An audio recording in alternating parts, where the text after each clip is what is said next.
તો આ તરફ વડોદરામાં કોંગ્રેસના ઉમેદવારના ફોર્મ પરત ખેંચવા દરમિયાન હાઈ વોલ્ટેજ ડ્રામા સર્જાયો। વોર્ડ નંબર 2ના ઉમેદવાર ભૂમિ પ્રજાપતિ ફોર્મ પાછું ખેંચતા માથાકૂટ થઈ।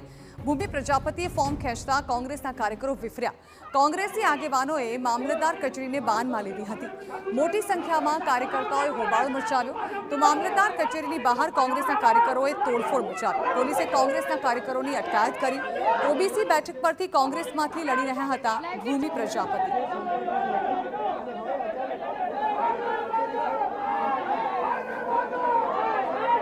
तो वडोदराમાં 3 ઉમેદવારોએ ફોર્મ પરત ખેંચ્યા। વોર્ડ નંબર 1માંથી 2 અપક્ષ ઉમેદવારોએ ફોર્મ પરત ખેંચ્યા હતા। ગૌરાંગ પટેલ તેમજ નઝીમ પઠાણે ફોર્મ પરત ખેંચ્યા। વોર્ડ નંબર 2માંથી ભૂમિ પ્રજાપતિએ ફોર્મ પરત ખેંચ્યું। અત્યાર સુધી 3 ફોર્મ પરત ખેંચવામાં આવ્યા છે। વોર્ડ નંબર 1માંથી 2 અપક્ષ ઉમેદવારે ખેંચ્યા છે અને વોર્ડ નંબર 2માંથી ભૂમિબેન પ્રજાપતિએ। કયા અપક્ષ ઉમેદવારોએ ફોર્મ પરત ખેંચ્યા છે? એક અપક્ષના ઉમેદવારોમાં પટેલ ગૌરાંગભાઈ વોર્ડ નંબર 1માંથી અને વોર્ડ નંબર 1માંથી બીજા અપક્ષ ઉમેદવાર છે પઠાણ નજીમ ખાન।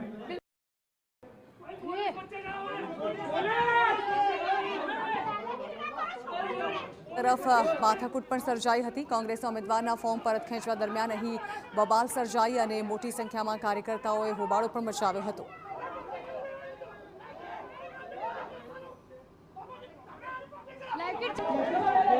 સ્થાનિક સ્વરાજ્યની ચૂંટણી માટે ફોર્મ પરત ખેંચવાના અંતિમ દિવસે વડોદરા શહેર મહાનગરપાલિકા માટે હાઈ વોલ્ટેજ ડ્રામા સર્જાયો। સવારના સમયમાં અકોટા વિસ્તારની જે પશ્ચિમ મામલતદારની કચેરી છે ત્યાં હાઈ વોલ્ટેજ ડ્રામા। કોંગ્રેસના ઉમેદવાર કનુ પ્રજાપતિએ ફોર્મ પરત ખેંચ્યું। ત્યારબાદ બપોરના સમયે ફોર્મ પરત ખેંચવાના સમય પૂર્ણ થાય તેના અડધો કલાક પહેલા વોર્ડ નંબર 2ની મહિલા ઉમેદવાર કે જેનું નામ ભૂમિ પ્રજાપતિ, તેઓ પણ ફોર્મ પરત ખેંચવા માટે પહોંચ્યા। ખૂબ જ હાઈ વોલ્ટેજ ડ્રામા થયો। કોંગ્રેસના લોકોએ સરકારી ઇમારતોને પણ નુકસાન કરી। જે રીતે કોંગ્રેસે બળનો ઉપયોગ કર્યો, હલ્લાબોલ મચાવ્યો, તેના કારણે પોલીસે તેઓની અટકાયત પણ કરવાની ફરજ પડી છે। આ સમગ્ર ઘટનાક્રમ બાદ ફોર્મ પરત ખેંચ્યા બાદ ભૂમિ પ્રજાપતિ કે જેઓ વડોદરાના સાંસદ ડોક્ટર હેમાંગ જોશીને મળવા પહોંચી હતી। વાત કરીશું, હેમાંગભાઈ આપણી સાથે જોડાયેલા છે, વાત કરીએ। હેમાંગભાઈ, જે રીતે ફોર્મ પરત ખેંચ્યું ત્યારબાદ મહિલાનું અહીંયા આવવું ફોર્મ પરત ખેંચીને, ફોર્મ પરત ખેંચતા સમયે ભાજપના પૂર્વ કાઉન્સિલરોની પણ મામલતદાર કચેરીની અંદર જ્યાં એક્ઝિક્યુટિવ આરઓ અધિકારી બેસે ત્યાં આગળ હાજરી, કેટલી કોંગ્રેસના આક્ષેપોની વાતને સાચું કરતું એવું આપને લાગી રહ્યું છે?